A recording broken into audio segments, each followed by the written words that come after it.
It's time for a coaching session with one of the greatest rock climbers of our time. Pete Whittaker has climbed up to 9A trad, 8B boulder, and outrageous big wall ascents like rope soloing free rider on El Cap in under 24 hours. It's no surprise that Pete was able to share some incredibly valuable training advice today.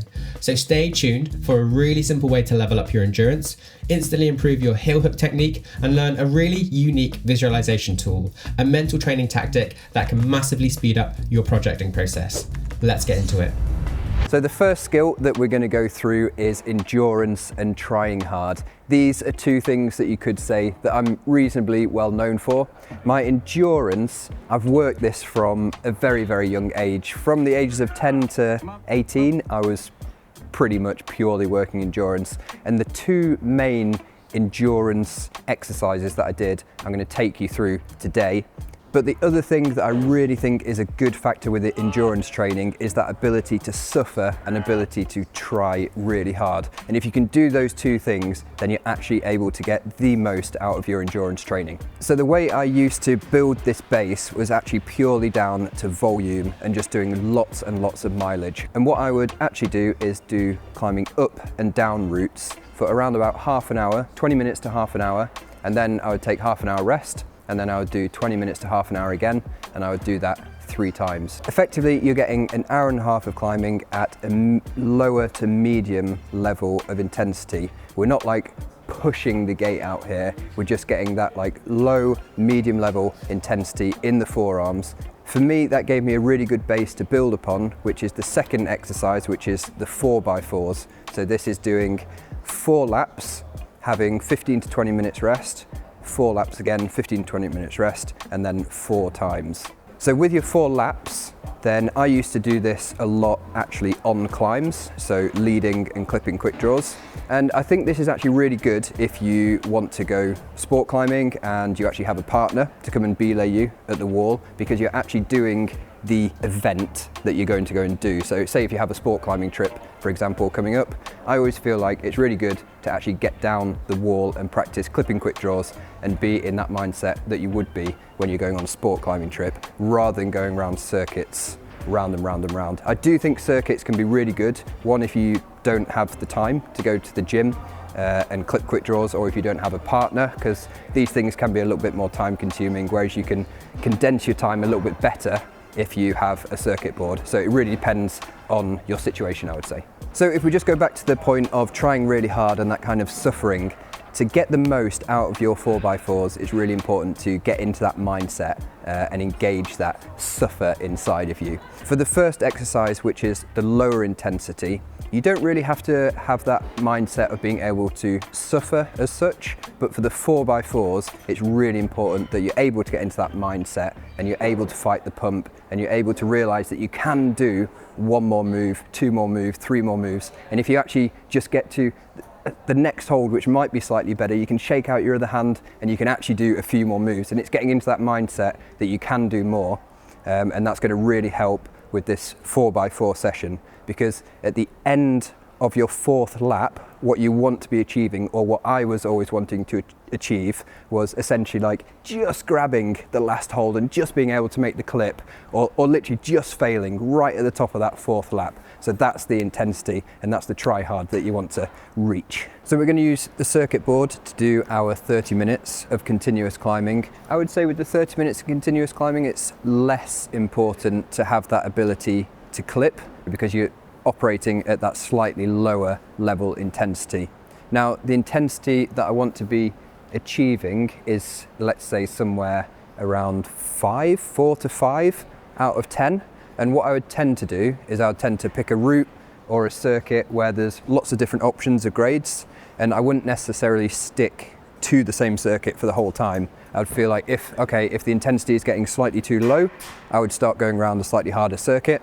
And then if that intensity started to get a little bit high, I would move on to an easier circuit, and I'd just manage that intensity. So we're at like a 4 or 5 level out of 10, and then keep that going for the 30-minute time period. And of course, this is going to change for everybody and everybody's different levels.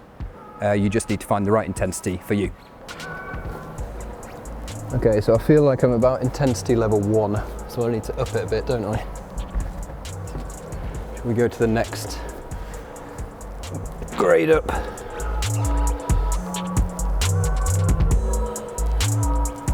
I mean, if you're at the right level intensity, then usually I would say you're going to have to stop and shake a few times. But at the moment, I'm not actually at that intensity. But I need to get warm first.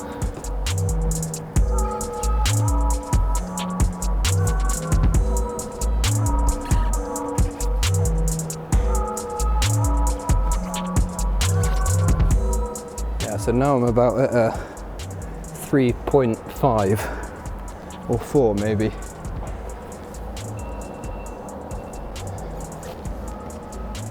So I'd probably want it to be a little bit more intense, but not too much. It might be also that you have to do a few sessions to understand where intensity level 4 and 5 actually is. Because sometimes you can feel like it's not too high a level, but then you suddenly ramp it up a little bit and you're like, oof, overcooked it a little bit too much. So if you haven't done it before, then a couple of sessions to understand where the intensity level is sometimes really good. So I would say I could probably do the next level of circuit up for maybe half the circuit and then link it back into something a little bit easier again. Yeah, so I think here intensity is getting, I would say, maybe above 5, so I want to come back onto the one that's slightly easier.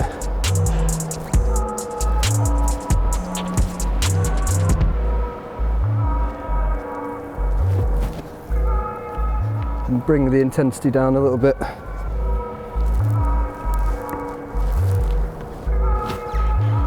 Make sure that when you do these sessions you bring a freaking towel, because after you've done 3 of them you get really hot, even in the winter. That's my extra bonus tip.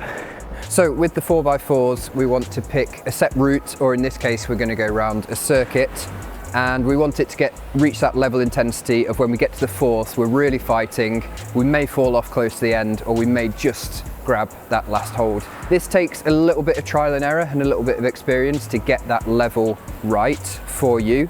After each rep, then I will do 1 minute rest in between. So if you're on a bouldering wall, then usually I'll time a minute.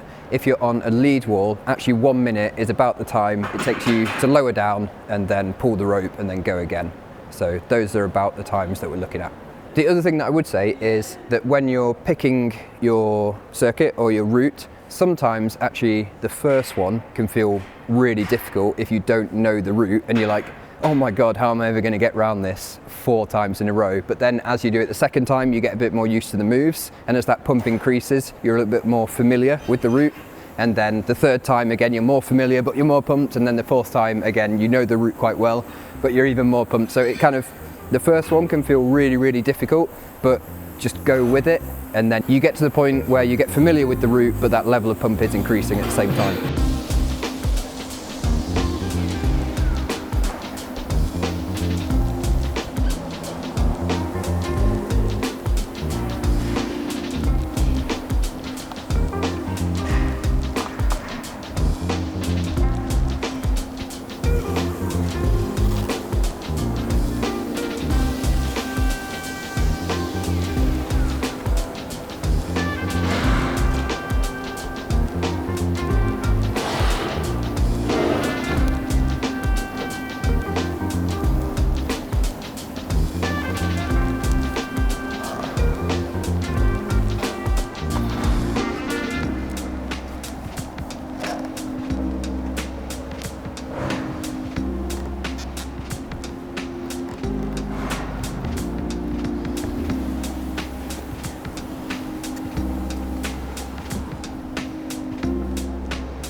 Okay, stopwatch. Let's get the minute. The minute is important. You don't want to go too far over the minute or else you just get too much recovery. Sometimes when you start to get really fit, you can either obviously increase the difficulty or decrease the rest. And I've done both over the years, doing a mixture of, increasing that difficulty or minimizing that rest, and you can still get a good, very good workout. Minute isn't very long. We're on 30 seconds already. And I was also 5 seconds just getting off the wall. Really, I should go on 55. Yeah, 4 is gonna be a good level.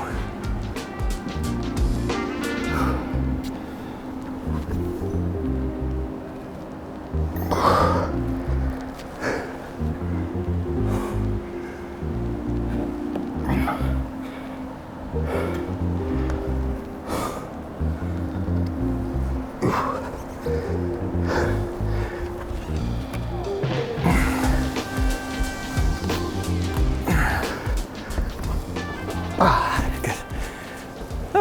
Excellent. I'm going to give 2 extra little tips here. These are bonus tips for the ability to get that extra move, that little extra 1 or 2 moves when you're really, really pumped, and it's something that I do a lot. The first one is like micro shakes in between the move. So as you're actually moving to the next hold, you move and shake like that. So you're doing this.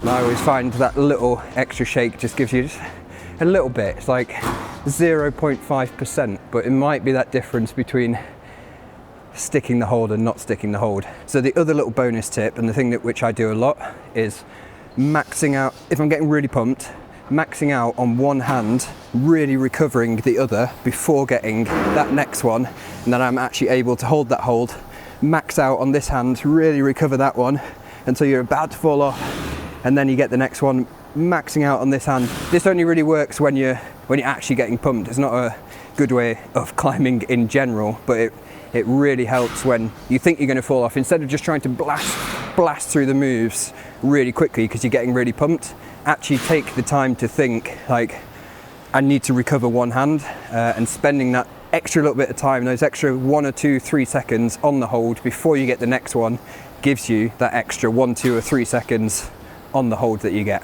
The second skill that we're going to look at is heel hooks. Now, I've been using heel hooks and the advantage of heel hooks my whole climbing life. I always say that if I couldn't use a heel hook, I just wouldn't be able to get up anything, basically. I really feel like over my climbing life, I've used my feet and my heels as a third hand, essentially, which has enabled me to get up things which I didn't think would be possible without it. You can use your heel in many different ways for heel hooking, and that will really depend on the style of problem or move that you're doing.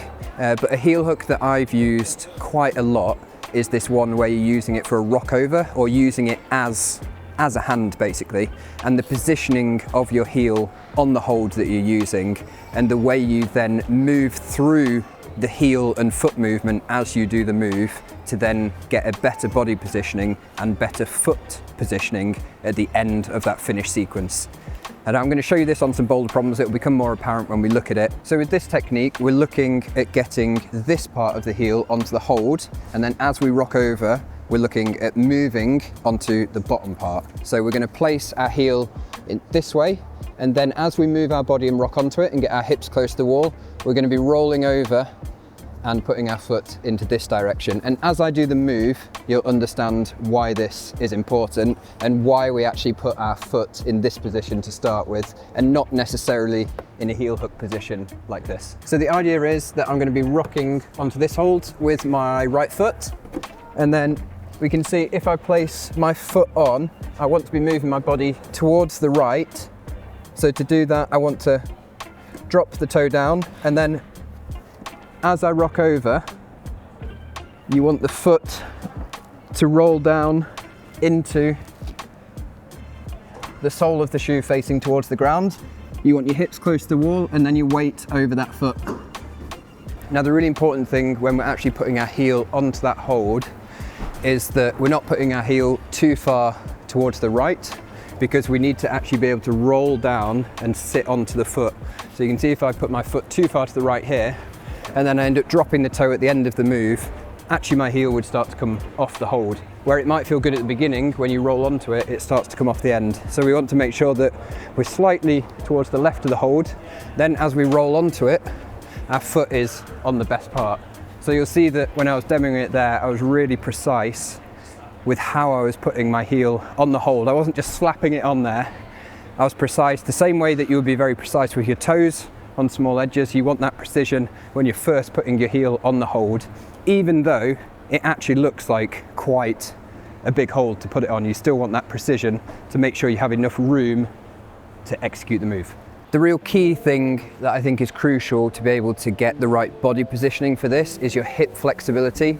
Now, I would say I'm naturally quite flexible in the hips, but the two stretches that I have done over the years, I'm going to show you now. The first one being this classic, so feet as close in as possible here, and then just using the elbows, or you could use a couple of weights or something just to push the knees down and getting it as close, those knees are close to the floor as possible.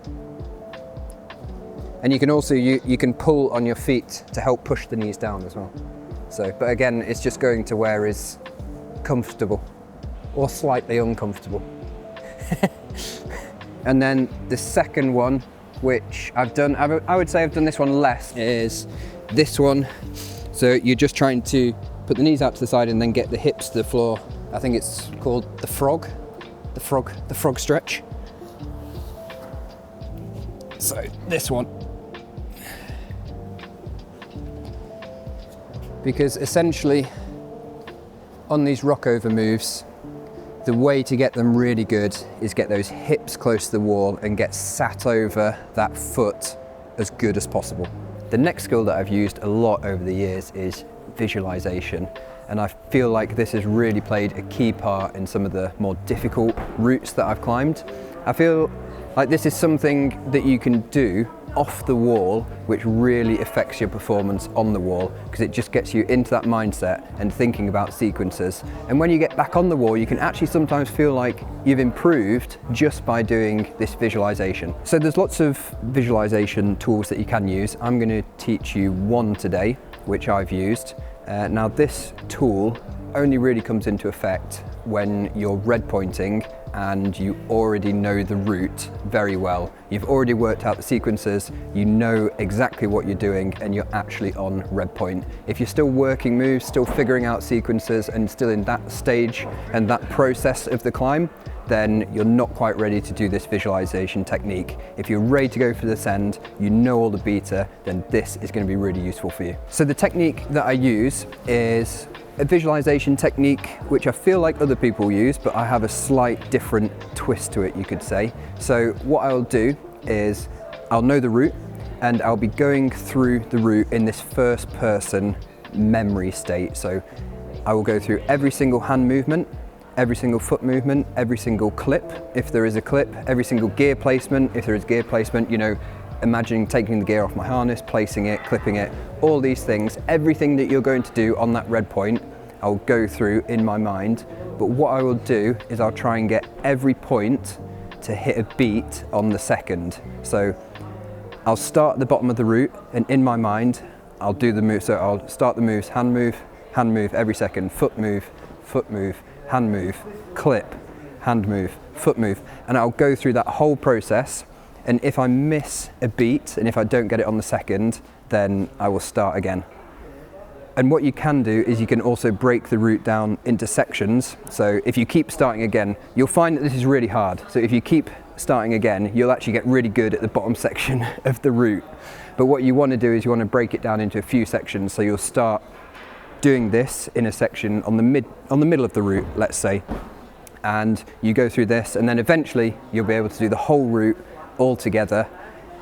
Depending on how long it is, you could be up to like 200 beats, for example, and you get every beat perfect, and then you're ready to send. So we have a boulder problem here, this purple one, and I'm going to give it a go. I'm going to climb up it, try and remember the sequence, and then I'm going to try and visualize it and see if I can remember each hand and foot move on the beat. Could be quite tricky after one go on the boulder, even though it's very short, but we'll give it a go and see what happens. We're crossing, going up the foot.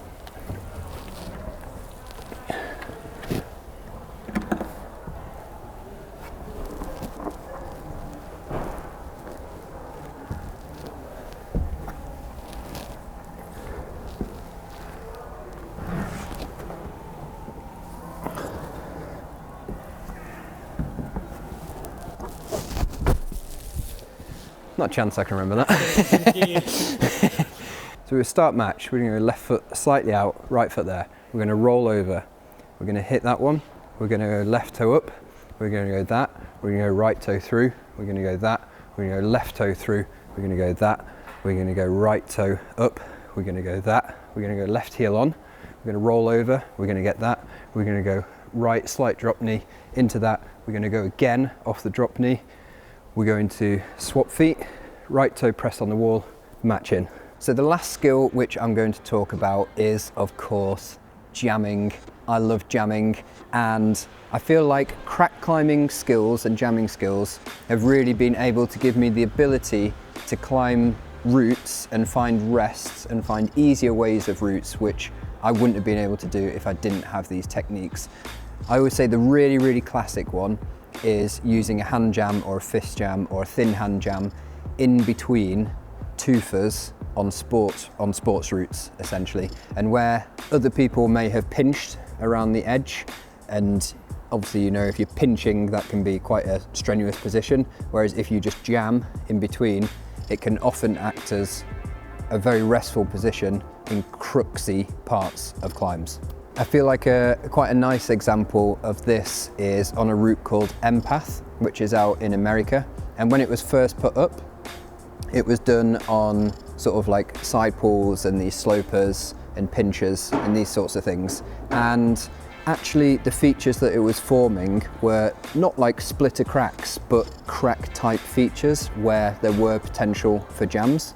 And then when it was repeated at a later date by some other climbers who had more crack climbing skills and knowledge, they were actually able to jam where other people were holding these laybacks and pinches and stuff. And it really made a difference to the level of the route because they had these techniques. Another really good example, which is very similar to the twofer example that I gave, is actually in horizontal breaks. And again, you can get this on gritstone, limestone, and you can find this on sport routes as well, where you can see there's loads of chalk on the edge of these breaks where people have been holding, but then if you just reach a little bit further into the back, there's either really good hand jams or fist jams if you place them this way, and rather than holding the slopey lip of the edge of this break, if you jam in the back, it can become a lot easier. And these breaks, you can often get this mechanical advantage as well with the jam. So if you put your hand far back and you're jamming, you can actually hang your wrist a little bit over the edge and you get this kind of mechanical advantage where it's just resting down on your wrist as well as jamming. So you can get these really nice rests and help the pump in your forearms instead of, you know, holding onto a slopey edge of the break. So the last two things, if you want to learn how to crack climb, you might be wondering how to do that. Well, we have a global crack school course coming out at Wide Boys, so make sure to stay updated and check out with that.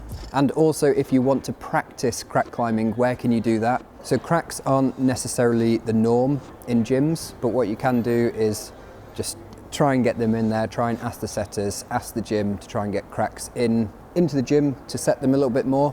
Or if you have the ability to go outside to your local climbing area and find cracks in your local area, then this is also a good way of practicing. You know, you don't have to find routes, they could just be boulder problems. Me and Tom have also found a lot of cracks in urban areas as well, so you can look in your local cities and just see if you can practice jamming anywhere, just to try and refine those techniques a little bit.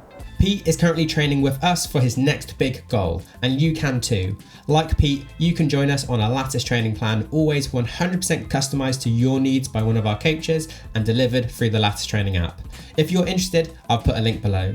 To stay up to date with Pete and the Crack School, make sure you're subscribed to the Wide Boys YouTube channel, and for more training, inspiration and education, hit the subscribe button below. Thanks for watching, and we'll see you next time.